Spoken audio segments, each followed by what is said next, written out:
What's up guys, my name is Ace, and the second weekend of the Black Ops 6 beta, the open portion, is starting tomorrow. And in today's video, I just wanted to make a recap of everything you can expect to see content-wise that's going to be added compared to last weekend of the beta. And then on top of that, Treyarch gave us at least a general overview of many of the changes and fixes that we can expect to see for the second weekend.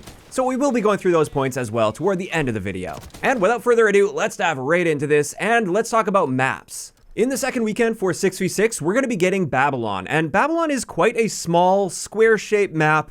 The spawns are a little chaotic, at least last time I played, the spawns were quite chaotic on this. I think it's difficult to really have good spawns on a map this small. But even with that in mind, I do think this map is going to be quite popular with the community, since it is a small, sort of meat grinder map for 6v6 at least. However, we're also going to be seeing the real meat grinder map here. This is Stakeout, which is going to be a strike map, and this is also coming in the second weekend. And this one is tiny and just pure chaos when you're playing 6v6 face-off. I think for the players that love like crazy, mindless, instant action, everything super close quarters, they're absolutely going to love this map. For everybody else, probably not so much. But there we go. Those are the two new maps that we didn't have access to last weekend that will be added to the beta for this weekend. Next, let's talk about new guns and class items, because the level cap is going to be increased up to level 30 for the second weekend. It's currently 20, and this is going to open up access to various items that we can put on our classes. And let's start this off with the guns. And these are the Tonto 22 in the SMG category. This is a very slow fire rate, 3-shot kill SMG, and it was my personal favorite back when I played at the studio, so I'm really excited to get my hands on that again. And then on top of that, for marksman rifles, it looks like we're going to be seeing the DM10, which is just a fairly basic 2-shot kill DMR. Next, for Scorestreaks, we're going to be seeing the Interceptors, which I believe is just like the Air Patrol from Cold War, where you call that in and it just shuts down the skies. It takes out any aerial streaks that are currently up. And I believe it's also going to prevent enemies from calling in any more aerial streaks while these are active.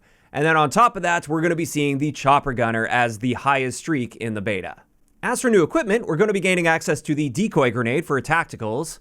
And on the lethal side of things, we're going to be seeing the Blast Trap, which is essentially like a claymore in the game. It's a placeable lethal equipment, unfortunately. And then on top of that, we're going to have the Combat Axe, which I think is going to lead to a lot of really fun moments. Next, let's talk about field upgrades a little bit.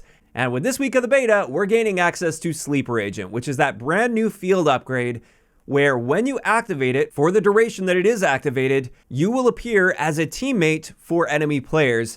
At least if they're just looking at you in-game. On the minimap, you will still show up as an enemy player when you're firing an unsuppressed gun, and you won't show up as an arrow on their minimap. So if they see you, but you're not on the minimap, they can tell that you're an enemy player. And then also in the kill feed, you will show up as an enemy player. Honestly, I'm very curious to see how this one plays out. I suspect we're going to be seeing a lot of frustration surrounding this, but also maybe some fun, interesting moments. So time will tell on that one, but at the moment, I've got to say, I'm very skeptical and concerned about this particular field upgrade. In either case, for class items, when it comes to perks, unfortunately, I haven't seen any clear answer as to exactly which perks are going to unlock for this second weekend, aside from Ninja. Apparently, Ninja is definitely coming, but I don't know which other perks exactly are coming to the game, because I don't think we're going to unlock every single perk in the game, which I believe they have shown off in this screen here. But I do suspect we'll be seeing at least a couple of them. I'm hoping with the Chopper Gunner being added, Cold-Blooded will also be available throughout the second weekend of the beta. But unfortunately, outside of Ninja, I can't confidently say which perks we're actually going to be gaining access to for this second weekend.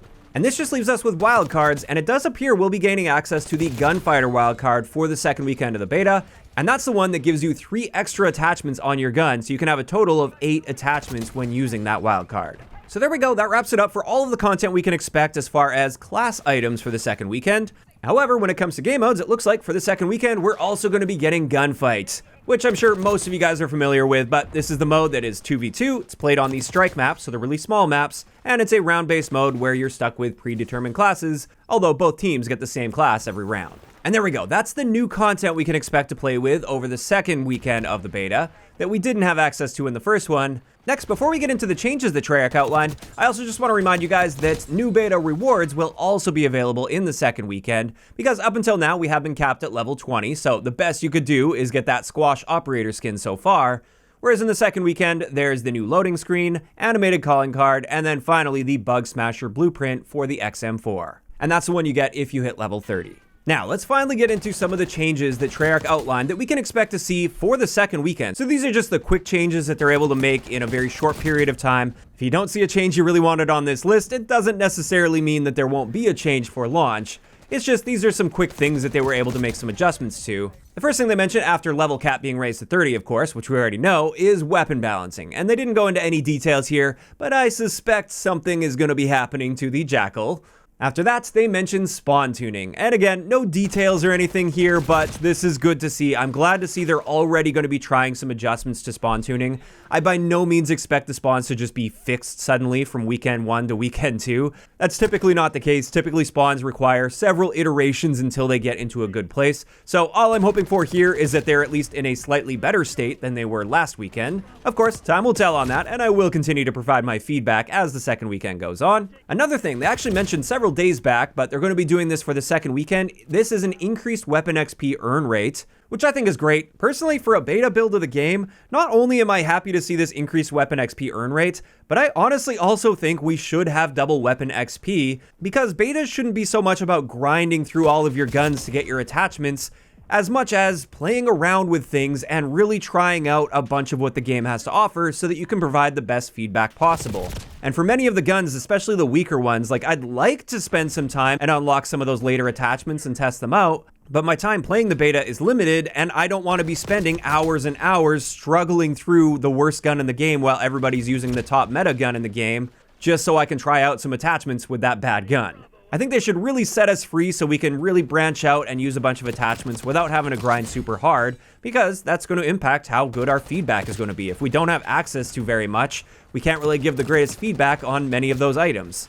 On top of that, we have audio improvements, and they've actually already made some audio improvements in the first weekend of the beta. In fact, on Tuesday, there was a small update that went live that was just fixing some of the audio prioritization. So footsteps and sliding audio was going to be prioritized a little heavier so it wouldn't be overruled by other audio going on and therefore just not existing at all. And now those audio cues are going to take priority. And I think that's great. The footstep audio should definitely be playing at all times, and that should be a very important audio cue. But I'm also very happy with the volume of footsteps in this game right now, because, well, they're definitely there, and there are situations where sound cues from footsteps have helped me. I don't feel it's so loud that it's something you can rely on as your primary source of awareness, and therefore it really encourages people to keep moving around and be aggressive on the map. And another really big thing, for respawn game modes at least, in the game's current state, I don't think the ninja perk is going to be a crutch. It'll be a tool that's available and there to use if you choose, but I really don't feel like I need to use the ninja perk, at least based on my experience with the first weekend of the beta, and I hope it stays that way.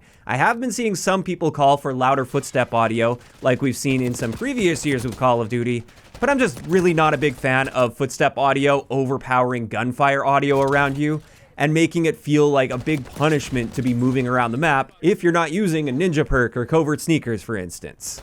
So those are just some of my thoughts on this. I am glad that they fixed the prioritization of that, so the footstep audio will at least always be playing now.